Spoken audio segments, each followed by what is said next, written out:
moom moo di jiit bu bokk meemal ma di Ali Yama Ndaw nag di sàkku ci nguur bu Sénégal mu dikk ak ñoom ci ak ndimbal bokk na ci li mu wax itam ku moywul nawati ren bi nag dina métti lool ci moom mbokk yi li lépp tënk la nees kiis ma dikk ñu yaatal.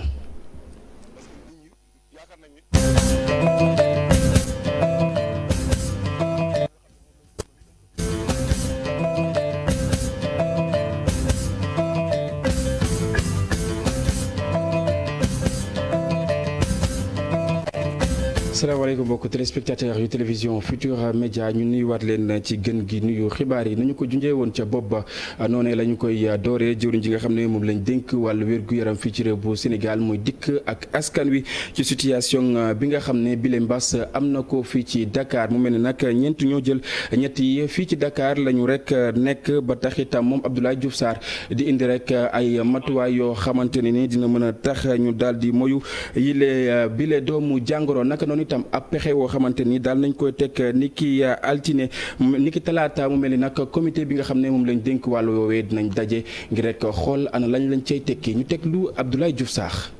si ñetti junni ak ñeenti téeméer ak ñaar fukk ak juróom ñeent cas yi xamante ne jël nañ ko le 29 ñaari junni yi ak juróomi téeméer ak ñaar fukk ak juróom yi fii si Ndakaar lañ nekk boo ko xaymee junne bu nekk daal ñaar fukk yu nekk waaye bu wér la parce que jàngoro bi law na fi bu baax a baax te bu ñu taxawul dana faagagal ñu bëri fii si Dakar moo tax ma wax comité national de gestion des épidémies ñi xamante ne si réew mi yëpp ñoom ñoo ñuy xelal si mbir mi joxe orientation ñu lëkkaloo ak comité régional bi xamante ne ñoom ñoo yor mbiru Dakar pour nu mu gën a gaawee ñu taxaw xool lan la ñu war a mën a taxawaay bu gees bu gën a tar pour arrêter feebar bi fii ci Dakar parce que situation Dakar nekk na situation bu particulière may wax ne nag bu ñu lëkkaloo ñun ñëpp boole suñu doole danañu gagné effectivement Covid-19 mais bu ñu caaxaanee Dakar yaakaar naa ne feebar bi mën a taxawee ci réew mi noo xamante ne dana faagagal lu bëree bëri. ñu desandi ak moom Abdoulaye Diouf Sarr mu daal di ñu yeggee situation bu bees bi mu mel ni nag ni ki tey ji ci gaaw bi lu tollook téeméer ak juróom-benn fukk ci ay doomi aadama ñoom ñoo amee mbas mi ci ñoom nag juróom-ñeent fukk yi ak ñeenti cas contact la ñu am fukk yi ak ñaara di ay cas communautaire dañuy teewlu ay kàddoom moom jëwriñ ji nga xam ne moom lañ dénk wàllu wér-gu-yaram. si junne ak ñetti téeméer ak juróom-ñaar fukki test yi ñu def tey. téeméer ak juróom benn ñoo ci positif 94 bon juróom-ñeent fukk ak ñeent cas ñoo nekk ay cas contact fukk ak ñaar ñoo ci nekk ay cas communautaire ci cas communautaire yooyu ñaar yi Parcelles Assainies lañ nekk ñaar Cambérène benn Colobane benn Liberté 3 benn Guédiawaye benn Hann Bel-Air benn Nord Foire benn Sicap Amitié benn Koungheul sa région wu Kaffrine benn Touba ñu yëgal leen ne ñaar fukki patient ak ñett wér nañ ci bésu tey bi li ñuy wax cas grave moo ñu nekk réanimation mën nañ jàpp na fukk ak ñeent ñoo fa nekk tey ñeneen ñiy faj ñu ngi yëg tan bu baax ci bésu tey ba mu dooree ak léegi mën nañ jàpp ne ñetti junni ak juróomi téeméer ak fanweer ak juróom moom la ñu déclaré ci ay cas yu positif ci lim boobu junne ak juróom ñaari téeméer ak juróom benn fukk ak benn ñoo ci wér ñeent fukk ak ñaar génn ci àdduna junne ak juróom-ñaar téeméer ak fanweer ak benn ñoom la ñuy faj tey ci suñu hôpitaux yi. ngir xeex li nga xam ne moom moo di mbas mi fii ci Ndakaaru mu mel ni nag gouverneur bi fi nag daal na door après que doxu nemmeeku woo xamante ni mi ngi koy amal ci gox-goxaan yi nga xam ne ñoom ñoo nekk fii ci Ndakaaru ngir daal di ñaax askan wi moom Alassane Sall dañ koy teewlu ci micro Ousseynou Thiam ak Ahmadou Bamba Samb. yi nga xam ne ñu ngi wax dañuy wàññi mesure de restriction yi ñu bëggoon leen xamal ni tey nag la ñu war a gën a mën a taxaw pour xeex mbir mi ñu bañ a bàyyeeku li ñuy wax bàyyi seen bopp bàyyi masque yi distance yi te ñu ko respecté donc bref lépp lu nga xam ni lu personnel de santé digle la tey lañ ko war a mën a gën a respecté te dañu bëgg ñi nga xam ni tey comité bi organisé woon na ko quartier bu nekk mu am fa benn cellule ñu bëgg cellule yooyu ñoom ñu jël xeex bi ñu teg ko ci seen loxo ñuy dugg kër par kër di dem roq par roq fu ñu mën di dem ñu wax ak ngir ñu wax askan bi noonu rek la ñu mën a gagné combat bi te gëm naa ni dynamisme bii nga xam ni gis naa ko ci Rufisque sous la direction du préfet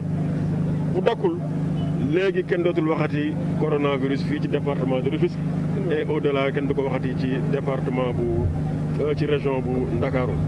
diwaan bu Kaffrine nag daal di am kaawam bu njëkk ci li nga xam ne nag moom moo di mbas mi di ab commerçant boo xamante ni doon na dem ci diggante Touba ak fa nga xam ne moom moo di Koungheul ki nga xam ne moom moo di gouverneur ba ak itam médecin chef ba fa daal di daje rek ngir daal di ut ay rek moyens yoo xamante ni dina mën a tax ñu daal di moyu bile mbas lan moo tukkee ca jotaay ba Oumar Ndiaye moom moo ñu ko taataanal. Kaffrine mi ngi doog a am kenn ku am coronavirus di ab waxambaane bu toll ci fanweeri at ak juróom doon baana ci diggante Touba ak Kaffrine jiite kuréel gi saytu mbas mi ci diwaanu Kaffrine. am nañu cas bu njëkk benn cas positif fale ca Koungheul bu am fanweeri at ak juróom commerçant la day jaay ay légumes ci marché bu Koungheul prélevé ko yàlla def résultat yi ñëw mu nekk résultat yu positif. gannaaw bi ñu ko saytoo bërëg démb yemboog ñaar fukki fan ak juróom benn ci weeru mai ci la résultat yi dellusiwaat nag ñaar fukki fan ak juróom ñeent ci weeru mai ñu daal di firndeel ne ngóor soosu dafa ànd ak doomu jàngoro bi. tàmbali nañu retraçage bi pour xam contact yi mbokk mi yëpp jot nañu xam ñan ñooy ses premiers contacts maanaam njabootam dëkkandoo yi donc loolu beneen mooy jël nañ ay dispositions ak waa service d'hygiène pour décontaminer këram ak centre de santé jóge fa tam dem centre santé pour faju donc service d'hygiène jël na disposition par rapport à ça. loolu sax moo tax muy sàkku ci askan wi ñu gën a jël seen matukaay sàmmonteeg ndiglay kay docteur gannaaw bu mu jaaraameel nag kilifay docteur yi nga xam ne booba ba léegi ñu ngi ci xeex bi. ñu boole ci itam sensibilisation. ñu sañoon duñ musa am cas mais cas bu ñuy gérer la donc bu fi kenn. voilà indi peut-être psychose wala leneen wala ñu koy ber ñu koy boddi déedéet kii incha allah dinañ ko faj ba mu wér. jamono jooju moom moo leen ànd ak doomu jàngoro ji ñu ngi ko ber ci benn auberge bu nekk ca Koungheul waaye amul benn feebar buñ ko tiital bu roon na ci suuf terewut nag kilifay docteur yi ñoo ngay sàmm wér-gu-yaramam jamono ji. village bi di Ndiatène nag mu mel ne ca commune bu Ronk la nekk ab ndaw ma moo fa daal di rek ñàkk bakkanam ginnaaw ba ñu ko doon rawale ambulance ba nag daal di panne ba tax itam ab njàqare daal di juddu ci fa nga xam ne moom moo di askan wa fa yeewoo ba tax itam ñu bëgg rek as ndimbal woo xamante ni dina mën a tax lépp lu soxal nag doomu aadama ya fa yeewoo bu ñu tawatee ñu daal di mën a leen yóbbu ca anam wu jaar yoon Ousseynou Diop ak Abib Seck ci reportage. dëkk bii di Ndiatène nekk ci commune bu Ronk askan wi nag dañu daal di mer ba futtu li ko waral bokk na ci seen ambulance bi nga xamante ni jamono jëlee mënul dem mënul dikk leen loo xamante ni naqari na leen mooy xale bi nga xamante ni dañ ko doon évacuer ci yoon bi la mujjee faatoo ñoom nag nee nañu état bi daf leen war a wàllu. ambulance bi taxaw na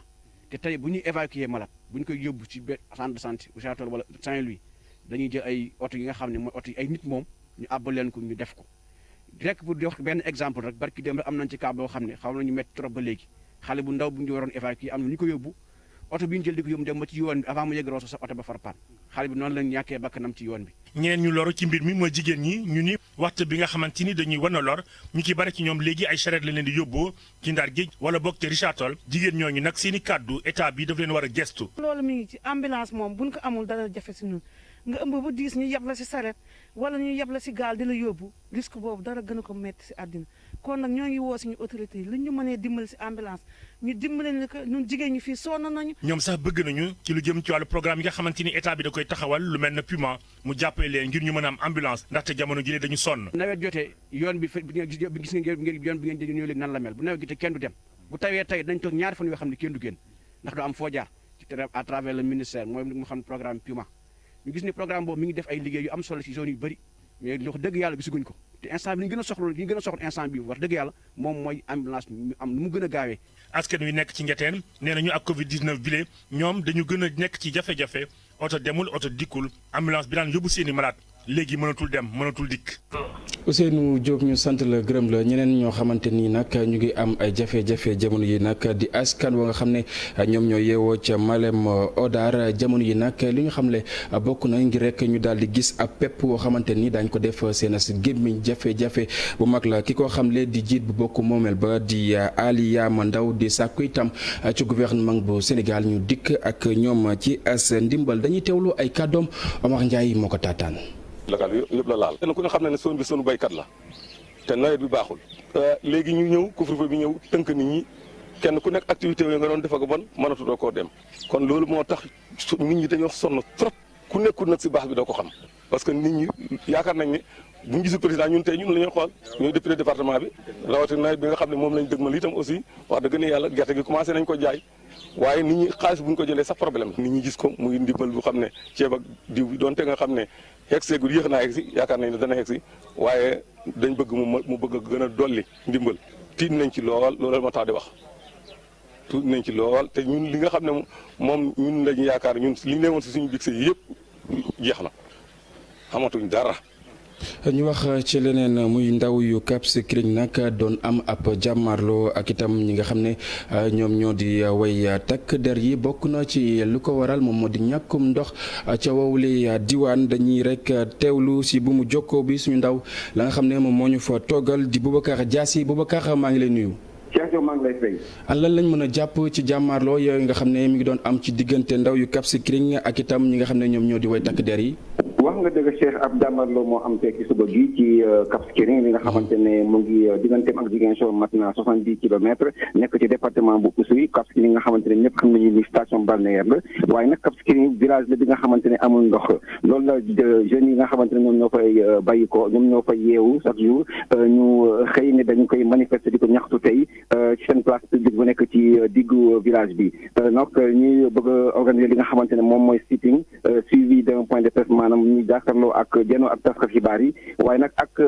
état d'urgence bi ñu ne kenn autorisé wu leen ñaxtu boobu gendarme yi ñëw nag ngir tas leen comme ça ñu mun ñibbi kenn ku ne këram jeunes yi bañ loolu nag ñu am jàmbarloo seen diggante mu am sax ay dóorante xeer ak i grenade lacrymogène jeunes yi nag taal ay safara ci yoon bi ñu ngi wax nag ñoom ñaar ci ñoom manqué nañu donc ñu ne force de l'ordre ñoo leen interpellé wax nañu it am na ñaari blessé yi nga xamante ne dañ leen évacué fi nga xamante ne moom mooy hôpital régional bu Ziguinchor xam naa ci ñeneen édition yi ñëw bu ñu ci ñëwaatee ñu am information yi réew ci loolu. jërëjëf Boubacar ñu bàyyi la nga toppal ñu loolu di suñu ndaw la nga xam ne moom moo ñu toggal ca woowule diwaan ñu desandi ak yéen mbokk yi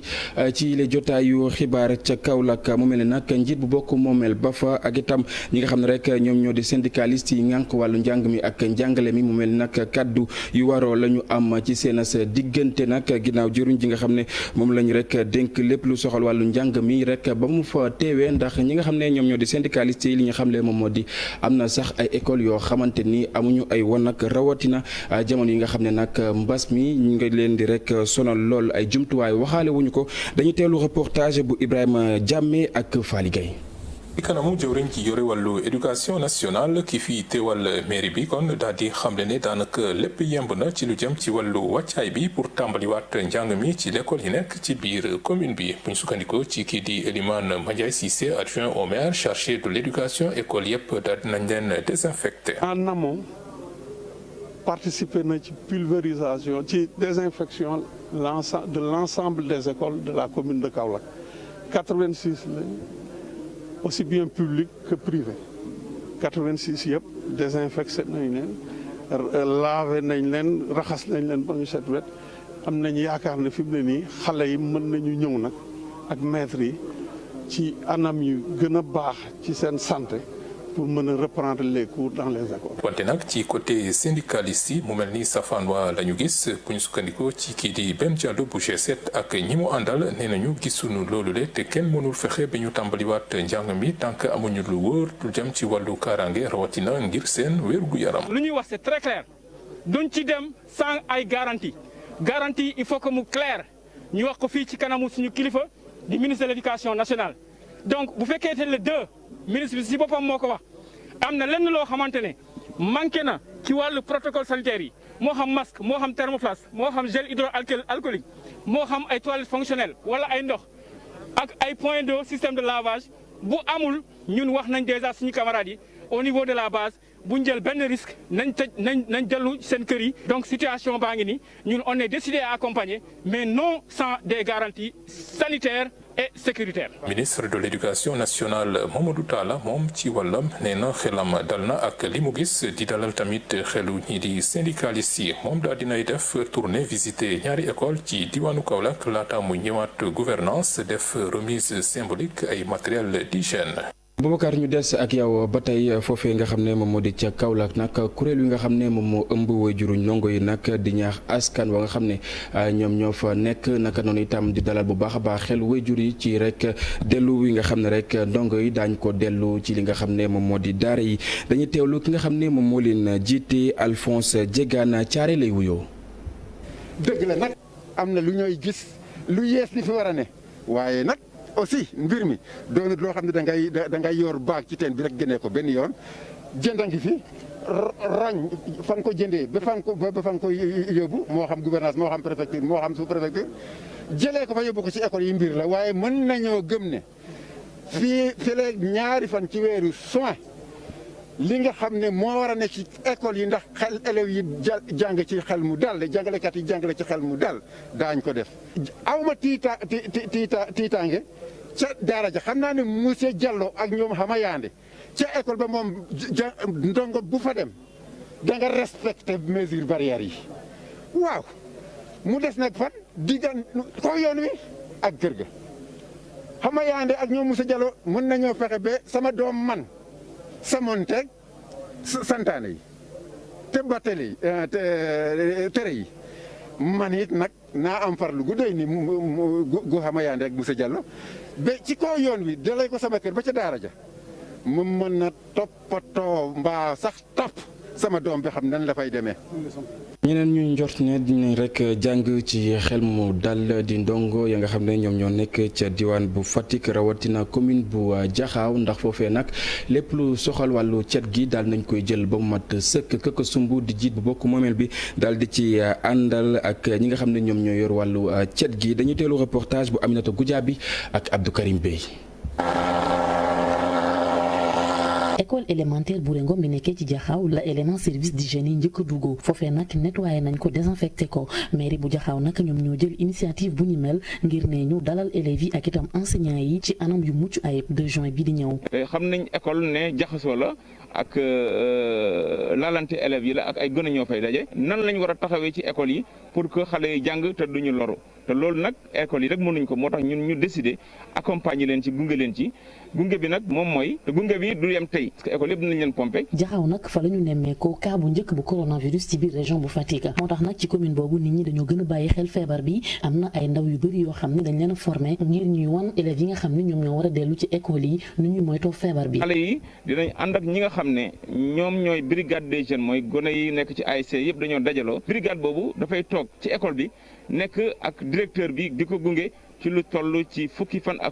ak juróom donc boo xam ne bu xale yi duggee dinañ leen jëlal seen température ci buntu bi dinañ leen jox solution hydroalcool dinañ leen assister ñu raxasu te récréation bi aussi dinañ leen guider pour que ñu bañ ji saafonte wala ñu bañ ji di leen fàttali ñuy takk seen masque. école yooyu nag di waaju ubbi tax na ba fi mu ne genn wàllu école yi nga xam ne ñoom ñoo nekkee ci région bu Fatick yépp service d'hygiène nettoyé nañ leen désinfecté leen. ci biir région bi ñu ngi programmé désinfecté 800 écoles au niveau de la région. Je pense qu'on a presque atteint la moitié. ci Jaxaaw nag bu weesoo école yi ne ñu lieu public yi nga xam ne ñoom ñoo nekkee ci commune boobu la yépp saa su ne ñu ngi leen di désinfecté ñu ngi koy amal ba fa feebar bi feeñee ba léegi. Aminata mu mel ni foofee ndongo yi nag mën nañoo jàng ci xel mu dal ndax itam matuwaay ya nga xam ne war nañ koo jël lépp daal dinay mat du samay kàddu ki ko xamle di rek inspecteur de l'éducation ak itam formation ñu teewlu ay kàddoom. tey mën nañu ne lépp pare na pour que ñu mën a door jàngale bi 2 bi di ñëw mais dama bëgg ku nekk en alerte mu xam ne vraiment liggéey bu ñu war a def chaque jour que Dieu fait disposition yëpp jël nañu ko pour que enseignement bi mën a door matériel bi également autorité administrative yi ñu ngi ci les écoles concernées par cette crise pour les classes de CM2 ñu ngi ci 5092 pour classe 3e yi ñu ngi ci 4265 candidats loolu lu am solo la léegi pour classe 3e yi am nañu 88 classes de 3e pour classe de CM2 yi ñu ngi ci 185 classes de CM2 mooy lu xaw a takku la mais vraiment ñun fii ci IEF Fatick amuñu problème infrastructure vraiment amuñu benn souci vraiment am nañu yaakaar ne le 2 liggéey bi mën na commencer sans problème. juróom-ñetti téeméeri junniy masque yoo xamante ni daal nañ koy defar ngir jàppale ndaw ñi ngir rek ñu mën a dem ci li nga xam ne moom moo di daara yi ci jàmm nag ñi defar lu ni mel di global confection waaye itam ñi nga xam ne ñoom ñoo di ay tailleur nekk ci banlieue bu Ndakaaru itam sóob nañ ci seen yoxo ba tax rek lu ni mel mën a antu dañu teelu reportage bu Abi Faye ak Modou Diop. masque yi ñoom ñii di ñaw ca l'école yi la fas yéene jëm ñoom ñu ne dañu war a sóob seen loxo ci xeex jàngoroy coronavirus gi ndax tamit tout tànk yi ñoom ci ñi gën a exposé la ñuy bokk tax na ñu jébbal leen lii l'école yi ci fas yéene am mooy ya nekk ci Sénégal gépp 300 000 masques yoo xamante ni pare na yoo xamante ni moom la ñu bëgg a jël jébbal ko xale yi éducation nationale pour que ñu mën ci ñoom tamit jox ko xale yi bu ko defee xale yi ku ci nekk war cee mën a. génne koppar gu dun boo ko natable ci bu nekk dina toll ci 90 millions ci suñu koppar ñoom ñu ne lii nii doon na loo xamante nit acte de citoyenneté la. ndax bu fekkee ko ñun danoo nekk 15 millions de personnes ci Sénégal te bu ne nit ku nekk war ngaa am ñetti masque wala ñeenti masque donc loolu boo ko calculer dafay dem ba ci 45 millions de masques 45 millions de masques nag bari na donc bu nu bëggee tey jii réew mi ñëpp am masque tamit faaw ñëpp jàpp ci. ku ci nekk nag da nga jot sa wàll waaye tamit séddale gi nii rek la fas yéenee tëddee. ñaari pàcc lañ teg benn bi dañuy ne dañ koy jël ñun comme ni ñuy livrer suñuy tenue scolaire jël suñuy propre chauffeur dugal ci masque yi établissement bu nekk la fay wàcc chauffeur ba dem wala ñu jël ko jébbal ko ministère de l'éducation moom mu séddale ko à travers CESIA ak CIF. ñoom ay ndaw lañ yoo xamante ne dajaloo nañ ci seen entreprise bi takku nañu ku ci nekk jël sa salaire sax ne tey da nga koy jagleel ndongo yi di élèves yi ngir rek ñu mën leen liggéeyal ay masques yoo xam ne ku ci nekk di nga ko mën a jëriñoo waaye tam di nga ci gën a mën a aar sa bopp ci jàngoroy coronavirus gi.